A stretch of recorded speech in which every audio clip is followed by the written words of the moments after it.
TTD కళ్యాణకట్టలో పనిచేస్తున్న క్షురకులకు నెలకు 5,000 రూపాయలు పెంచినందుకు సీఎం నారా చంద్రబాబు నాయుడుకు ప్రత్యేక ధన్యవాదాలు తెలుపుతున్నట్లు టీడీపీ బీసీ నాయకులు రుద్రకోటి సదాశివం రాష్ట్ర ప్రభుత్వానికి కృతజ్ఞతలు తెలిపారు. అలాగే దేవాలయ పాలక మండలిలోనూ నాయి బ్రాహ్మణులకు స్థానం కల్పించినందుకు ధన్యవాదాలు తెలియజేశారు. తిరుపతి ప్రెస్ క్లబ్లో బుధవారం విలేకరుల సమావేశంలో ఆయన మీడియాతో మాట్లాడారు.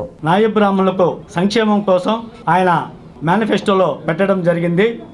దాంట్లో భాగంగా ఈరోజు నాయి బ్రాహ్మణ కులాన్ని గుర్తించి వారికి జీవనోపాధి కింద ఎండోమెంట్ ధర్మాదాయ దేవాదాయ శాఖలో ఈరోజు దేవాలయాల్లో పనిచేస్తున్న క్షౌర వృత్తిదారులకు 25,000 రూపాయలు వేతనాన్ని పెంచే విధంగా నిన్న గౌరవ మంత్రి గారు దేవాదాయ శాఖ ధర్మాదాయ శాఖ మంత్రి ఆనం రామనారాయణ రెడ్డి గారితో రివ్యూ మీటింగ్లో వాళ్ళకి 25,000 రూపాయలు పెంచే విధంగా చేయమన్నారు. ఈరోజు దేవాలయాల్లో సుమారు 1,200 దేవాలయాలు ఎండోమెంట్ కింద ఉన్నాయి.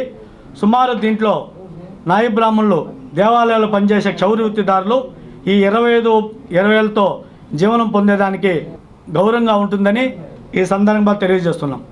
ఎండోమెంట్ అన్ని దేవాలయ పాలక మండలిలో కూడా నాయి బ్రాహ్మణులకు అవకాశం కల్పించే విధంగా చర్యలు తీసుకోమని గౌరవ ముఖ్యమంత్రి గారు నిన్న రివ్యూ మీటింగ్లో చెప్పడం జరిగింది.